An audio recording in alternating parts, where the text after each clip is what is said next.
So before I get into the video, here's a quick breakdown on what I'm going to be discussing today. Firstly, we're going to discuss Zion Williamson's NBA debut and my thoughts on the whole game and how crazy it was. Secondly, we're going to look at the Pelicans and my thoughts on if they can make the playoffs and why I think they can, but what they may need to do to get there. And thirdly, we're going to look at some trade scenarios for the upcoming trade deadline. And I want to know before we get started in the comment section down below, what pieces do you think they need to go after in order for them to make the playoffs? And do you think they can still make the playoffs? And obviously, I want to know about what you thought about Zion Williamson's crazy performance. Anyway, let's get on to the video.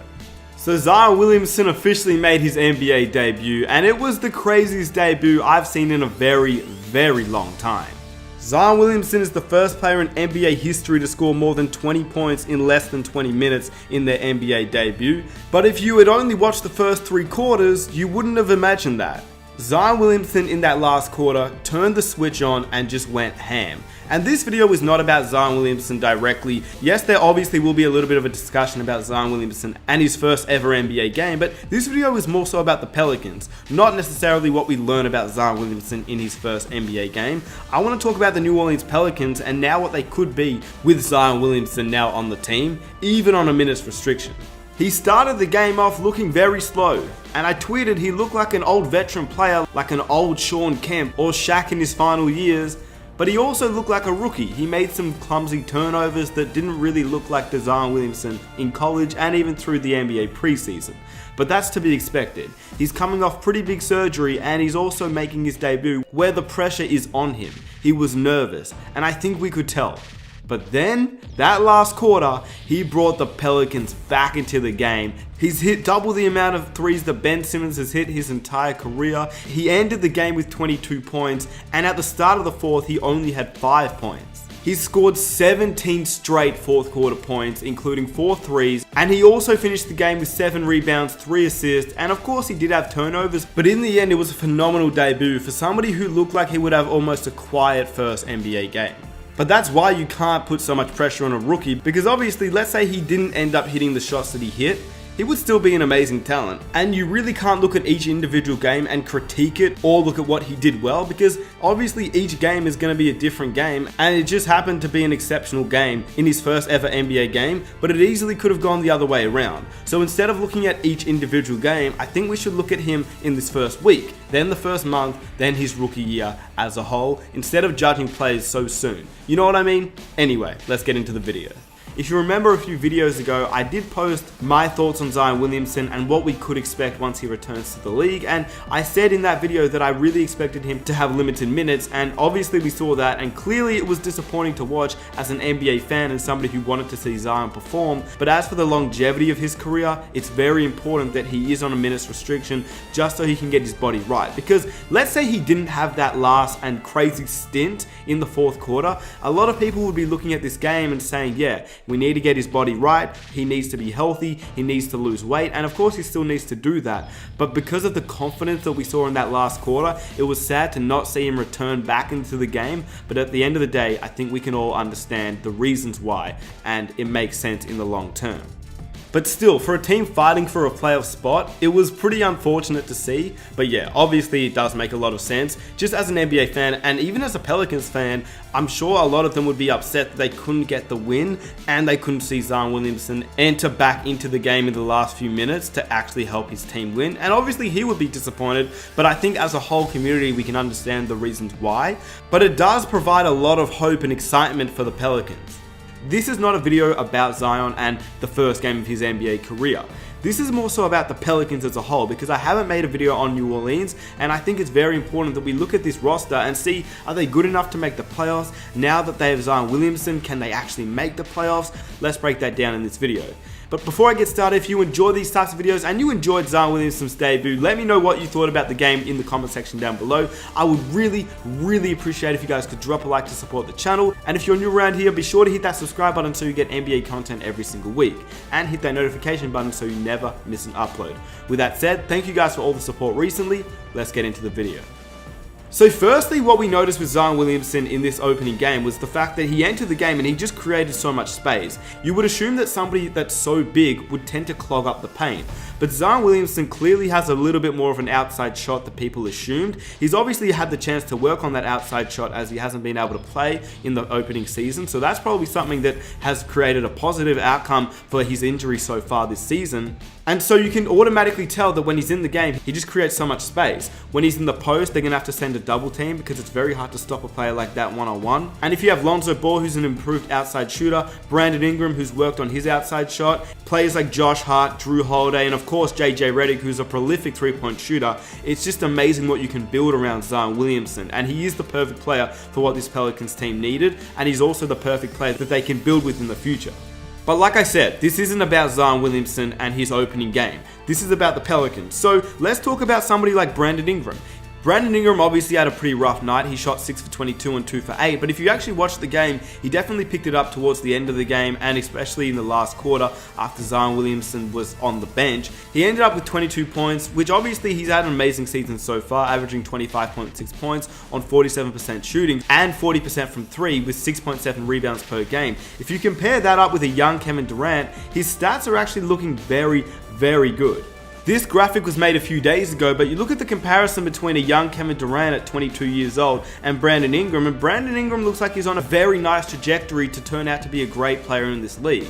He was obviously seen as somebody as a Kevin Durant type entering the league, obviously the second overall pick, same as KD, a very skinny player, same as KD, a guy that looked like he would continue to grow in the league, same as KD. So there are obviously the similarities, and he wasn't able to piece them together in LA. Obviously towards the end of last season, he was able to piece it together, but then he got injured. That obviously had an effect on his career at that time because he was unable to play. But now on a new team with a new franchise, he is turning into an exceptional player. And if you can build Zion Williamson up along with Brandon Ingram, you have two prolific players on that team that can definitely take this team into the playoffs. Lonzo Ball's also playing really well. He didn't start off the year amazing, he was benched a few times, but over the last couple of games, he's definitely got his assist numbers up.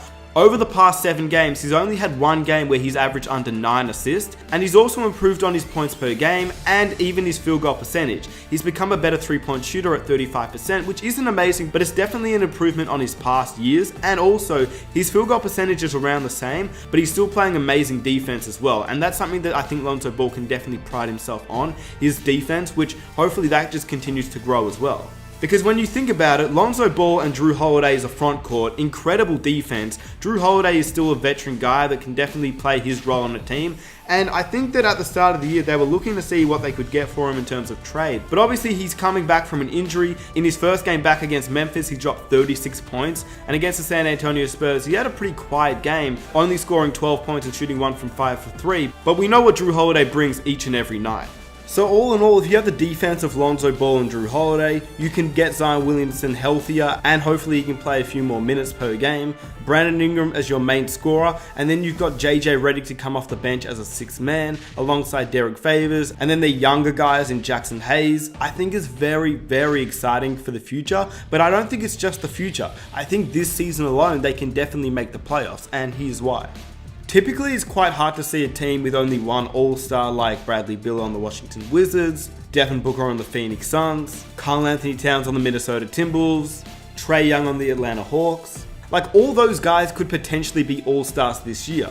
Brandon Ingram is a potential all-star this year, but clearly he's not good enough to make that playoff push by himself. But now, this Pelicans team is unlike the Timberwolves, it's unlike the Suns, and it's unlike the Wizards and the Hawks, because they actually have a good team around Brandon Ingram. Zion Williamson, despite not playing this season, we all know how great he can be. Drew Holiday was once an all-star, and is still on the verge of being an all-star if he can stay healthy. He's still a 20-point per game player. And if they can start piecing a few wins together, get on a winning streak, they have the chance to make the playoffs this season. So when you look at the Western Conference standings, the Pelicans are the 4th worst team in the Western Conference. But that only means they're only 3 games out of the San Antonio Spurs, who are the 8th seed. So it's really not like they're too far out of making the playoffs. And with a guy like Zion Williamson back on this team, it looks like they can definitely be on target to make the playoffs. They currently sit 5th in points per game behind the Bucks, Rockets, Mavericks, Clippers, and those are all very, very, very good teams. They sit 18th at 45% field goal shooting as a team, but with Zion Williamson, that will bring them way higher, and the highest of the Los Angeles Lakers on 48.5, so it's really not that far behind. They're 3rd in 3-point makes, 5th in 3-point percentage. They sit 20th in free throws attempted per game. That will rise with Zion Williamson back. They currently sit 11th in rebounds per game as a team, which is actually pretty solid. So offensively, this team is very, very good. And they actually sit fine alongside some of the better teams in the NBA. It's their defense that lacks. In opponent points per game, they're the 2nd worst behind the Washington Wizards. And that's something I think with Zion Williamson, they can improve on. And I think he makes this team better on the defensive end as well. And with Zion Williamson's athleticism and ability to guard multiple positions, I think that will really help out this team defensively, which is where they lack most. But I think if they want to make a strong push for the playoffs, they're going to need to get a defensive-minded center at this trade deadline. Because when you think about it, their front court defensively is amazing. Drew and Lonzo are very good defenders. You put in Zion Williamson a bit healthier, and with his athleticism and defensive ability, he'll be able to guard multiple positions, which definitely helps this team. And then you really only need that defensive-minded center, and that team defensively is a very strong team, and offensively they're very good as well, which gives me an indication that this team will be fine, not next year or in the future, because I have no doubt they'll be one of the best teams in the future, but this year alone, if they could get a strong defensive center, they could genuinely be one of the toughest teams to face off against. Which is very scary to watch, because currently with Jackson Hayes, that's who they would want to build into that role, but this season Jackson Hayes is not that guy, which means they're going to need to probably get somebody this trade deadline, so that's going to be interesting and fun to watch to see who they can go after. Without doing a ton of research, I will make a separate video on it, but I think players that they could go after could be somebody like Tristan Thompson. He's obviously on a pretty hefty contract, but he would be great for this team because they need help on the rebounding side, and he's also a pretty good defender. Hassan Whiteside, if the Blazers go with Nurkic, Whiteside might be expendable. Whiteside could be a very easy trade target to get for the New Orleans Pelicans, and he dramatically changes this team on the defensive end. And I don't think the Raptors would be willing to give up Serge Ibaka, but he's also a guy that can definitely make an impact for this young New Orleans Pelicans team.